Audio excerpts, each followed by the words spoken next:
Hello, sports fans, and welcome to another edition of Scott Sports 101. I'm Scott Trella. We've got a lot of Browns and NFL news to cover, and we do have a lot of it today, so it's probably all we're going to have time for. We're going to get to that in just a sec, but first, here is today's Scott Sports 101 trivia question.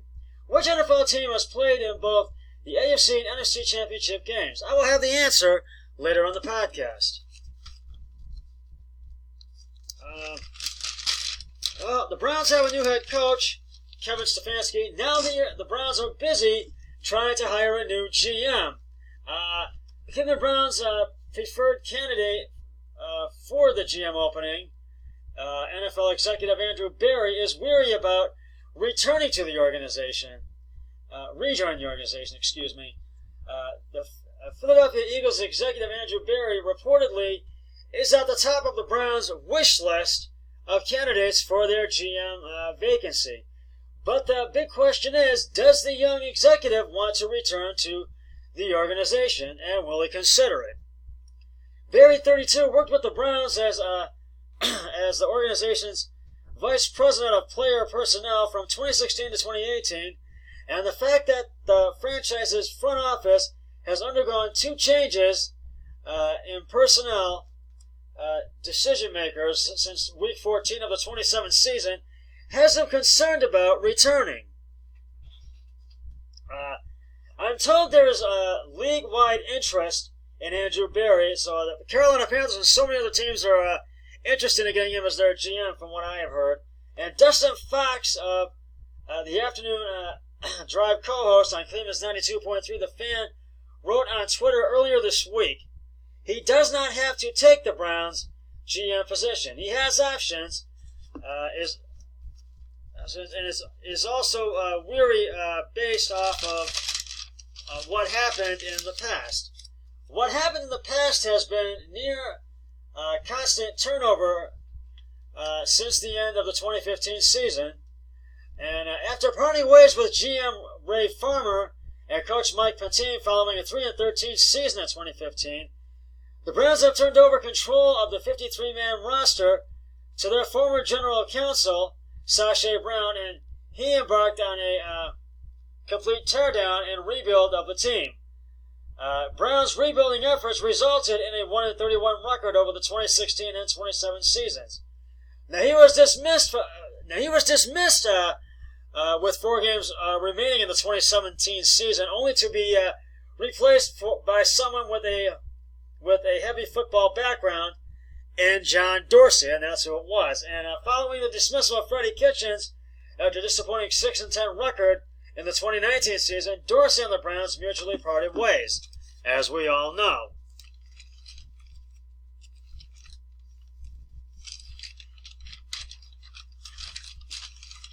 It's been a fast rise, there is no doubt, and I like Andrew Berry. Zach Jackson, a Browns reporter for the Athletics, said on the Ken Carman Show with Anthony Lima on Cleveland's 92.3 The Fan, on Tuesday. The fact is, it's the first time they hired him. They put him in a really high spot, and in his previous job, he wasn't even sitting in the room for the draft. He was sitting way down in the depth chart with the Colts. The Eagles think highly of him. He has a really good job out there, I think, and this has always been the intent, to bring him here and let him be the guy. But if he has any hesitation, and I know it's been reported that he does, it would only be because of what's going on here. Now, until you build a culture and until you know the plug's not going to get pulled on you, of course you are going to have hesitation. The reason for any hesitation on Berry's part is given the fact that the Browns are on their 5th head coach. Rob Jasinski, Mike Pettine, Hugh Jackson, Freddie Kitchens, and now Kevin Stefanski, and 5th general manager Michael Lombardi, Ray Farmer, Sache Brown, John Dorsey, and the next one is to be decided. in the 7+ years the Haslam family has owned the team. Now, coaches get a second, third, fourth chances all the time. Hugh Jackson said, or Zach Jackson said, excuse me, and GMs really don't. He's only 32, and I think he's ready. And I don't know how smart people know that and think that he is the Haslams and Paul DePaesta being focused of his certainly is a big part of that. Now, that would be the only hesitation if this gets blown up. Where does he go? And he can kind of sit and wait. So, but they will also be interviewing George Patton from the Minnesota Vikings for the GM position, and the Patriots GM as well. So we'll see who they choose. And I like Andrew Berry. I don't know about any other Browns fans, but we want to have a GM that's going to really be able to communicate with the coach and really give us a winning team. So we'll see what happens with that. Now, I'll keep you updated on that, so stay tuned for that. We've got some breaking news that came in yesterday afternoon and last night. Browns wide receiver Odell Beckham Jr. Was arrested on Monday. Actually, a warrant was put out for his arrest on Monday after the LSU Tigers won the NCAA National Championship game. And it was after the celebration in the locker room. The New Orleans Police Department confirmed a warrant issued for Beckham's arrest after a video surfaced that shows him allegedly smacking a security officer on the backside, mainly on the butt, during a locker room celebration following LSU's NCAA National Championship victory. Now, in a separate video, the Louisiana State University alum was seen handing out what appeared to be wads of cash to the players after the win, potentially violation for college student athletes, and especially Josh Burrow, the LSU's quarterback. But he told the media it was real money, and he's no longer a college athlete because he played his last game, but he's still a student. So that's mainly violations. And the multiple incidents involving Beckham, who just completed his first season with Cleveland, come out days within the Browns' hiring of new head coach Kevin Stefanski. And one of the players had a bottle of they don't know if it was water or alcohol. Now, if it was alcohol, there's several players on that Louisiana team that are under 21. So that could be a violation of athletic rules and college football rules. And a statement has been issued from a Browns spokesperson. We are aware of the incident and have been in touch with Odell Beckham Jr. with Odell and his representatives, on the matter, and they are cooperating with the proper authorities to appropriately address the situation. Now, Odell Beckham Jr. is not going to go to jail, but he will have to go to court and plead this thing out, and he is being charged with a simple battery, and he will probably have to pay a fine of $1,000, but I don't think he'll have to do 6 months in jail. I don't think he'll go to jail, but charges have been filed, and an arrest warrant is out for Odell Beckham Jr.'s arrest, and a fine as up to $1,000, as I said. But the Browns' book just gets thicker and thicker. The Browns don't need this. Browns' new head coach Kevin Stefanski doesn't need this.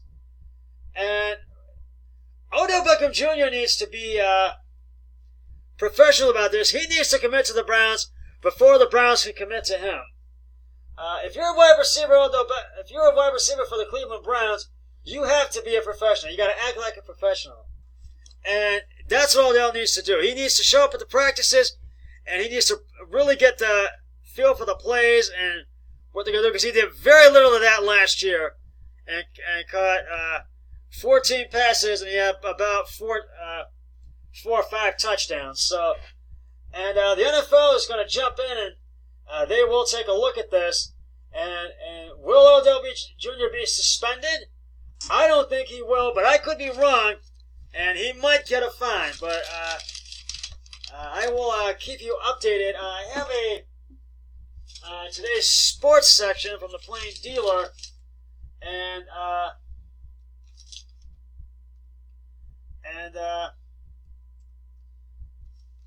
the arrest was issued yesterday, for the misdemeanor of simple battery for Odell Beckham Jr. And they said on a podcast the money was real, and because some of the seniors on the team, some of them might be joining the NFL, and so the Browns have to look at this from a standpoint of view, and what are they going to do, and what is Stefanski going to do, and is this going to affect the Browns this spring when practices start up and during the NFL draft? So I'll keep you updated on this. So I'll have any updates when they come in. So stay tuned. Well, we'll get to the AFC and NFC championship games in just a moment. But right now it's time to reveal the answer to today's Scott Sports 101 trivia question. Which NFL team has played in both the AFC and NFC championship games? And if you said the Seattle Seahawks, you are correct. The Seattle Seahawks have won the NFC championship game 3 times, 2005, 2013, and 2014, and lost the AFC championship once in 1983, and that was to the Oakland Raiders. And I will have another trivia question on my next podcast, so stay tuned for that. And the Cavs lost to the Memphis Grizzlies by 113 to 109 tonight in Memphis. But they put up a good effort. So I do believe they're back in action tomorrow. I think they have Portland. I'll have to check me if I'm wrong on that. The AFC and NFC championship games will take place on Sunday. The Kansas City Chiefs and the Tennessee Titans will collide in the AFC championship game at Arrowhead Stadium in Kansas City, Missouri. Tennessee has been a surprise after beating Baltimore last week, but I don't see them getting past Kansas City this week because they're tough at home. But anything can happen, and they could come away with the victory. But I'm going to say Kansas City, and the media is saying by a touchdown, and so am I, 34 to 28. And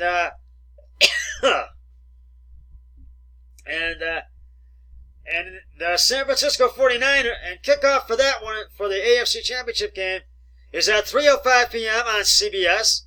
And the San Francisco 49ers and the Green Bay Packers will battle it out in the NFC Championship at Levi's Stadium in San Francisco, California. And I think it'll be a good game, and it'll be close, but I don't see Green Bay getting over the hurdle and getting past San Francisco. So I'm going to go the 49ers by a field goal, 34 to 31. I think by 3 points. And kickoff for the NFC Championship game will be at 6:40 on Fox. Well, that's just about going to wrap it up for this edition of Scott Sports 101. I'll be back Sunday with the Scott Sports 101 AFC and NFC Championship pregame show. And it'll be the AFC one first, then the AFC postgame show, Championship postgame show, and then the NFC pregame show and the postgame show after that game. But until then, always remember, be a team player each and every day and every way possible. So long, everybody. 3, 2, 1, I'm done.